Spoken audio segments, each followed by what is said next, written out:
This is Severe MMA, and I'm standing alongside the Black Panther, Dominique Wooding, and an impressive performance here at Bellator in Birmingham. David Cal says tough, but I think this fight showed levels. Is that how it feels for you? Yeah, 100%. Like, I even said it like when the fight got signed. I said, listen, there's levels to this, and obviously he wasn't on my level. Like I said before this fight, I said David Cal is getting X'd.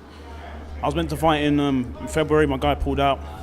I tried to get a fight earlier than today.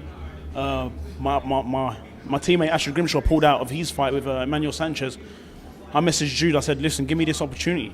I've got nothing to lose here. I'm fresh. I'm ready to fight.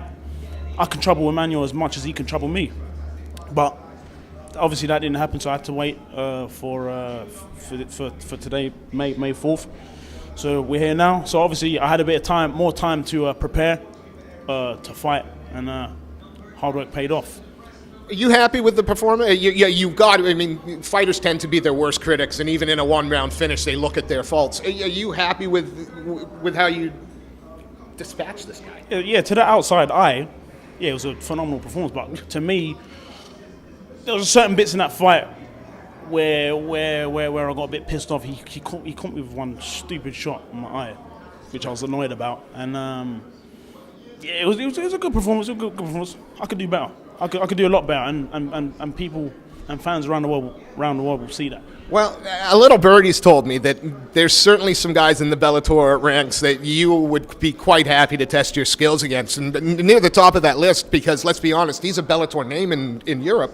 James Gallagher. 100%. Listen, I was talking to my team and even to other people as well, saying, listen, this James Gallagher fight it's a good and a very big European fight. Can you imagine that fight? How many people will tune in Sky Sports? Main event. Listen, I'll go to his backyard in Ireland, or he can come to London. He's come to London in June. I'll be there in June. I'll be watching. But I want that fight. That's a tasty fight. That's a very tasty fight, and it's a winnable fight. I don't want to take any away from David Castle because, of course, he was your opponent. But we're going to keep talking. I'm going to keep talking about. That's fine. Yeah. The SBG link, the fact that he is a Bellator golden boy, or certainly was. They tried to build they did try to build the Irish promotion around. Does any of that matter to you? No, that don't matter to me. I've already fought in enemy territory in Northern Ireland when I fought Andy Young.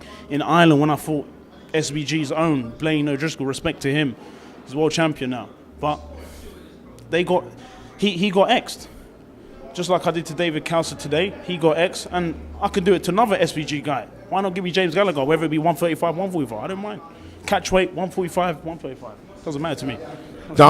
Dominic, it is always a pleasure catching up with you. Also, one more thing. Also, I want to say to Bellator, why not raise up my pay? That was a phenomenal performance to your eyes, so why not raise up my pay? And I'll give you and bring you more exciting fights. 100%. Before I let you go, anyone you'd like to shout out, anyone you'd like to thank? Yes, 100%. My new strength and conditioning coach, Ricky McFarlane. I started work with him 7 weeks ago, and he turned me into a freaking machine, freaking animal. My other coaches, Marcus Paul, my long-time coach, been with him since I started MMA 8 years ago. My boxing coach, Daly Perales, and also my Team Titan teammates and coaches over there as well.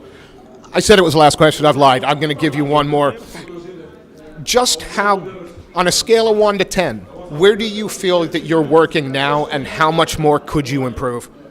Listen, I'm still a cub in this game. I'm only 22. I'm going to be 23 in August. I've got years ahead of me. Listen, like, I signed to Bellator last year, August. I wanted 4 fights this year, but I don't think I can get it unless if I take short notice fights, which is quite unlikely for me. But I missed Newcastle, so I reckon I can at least get another 2 out of the way for this year. But I really wanted 4. I just want to be as active as possible. Like, I'm 6-2 now. I turned pro when I was 18 in 2015, and look at the time scale. I've only had 7 fights. Like, obviously, there's been pullouts. People avoiding me to fight. That's why I took my 2 tough losses from Andy Young and Dean Garnett, because I want to fight the best. I'm here to fight the best. And I say nothing against Dean Garnett, but we were at that fight, and that was perhaps a lot closer than the judges. Listen, everyone thought I took that fight. Even the guys down at that promotion thought I won that fight. But obviously, Dean Garnett was Dean Garnett And was he's their a boy. class fighter. But listen, he's a class fighter. Respected Dean. I respect him. I like him as a man. It just wasn't my night that night, but I showcased what level I'm at. Well, tonight you certainly showed that there are levels to this game. A phenomenal performance, and we look forward to watching you fight again, sir. Thank you so much for your time. Thank you. Cheers.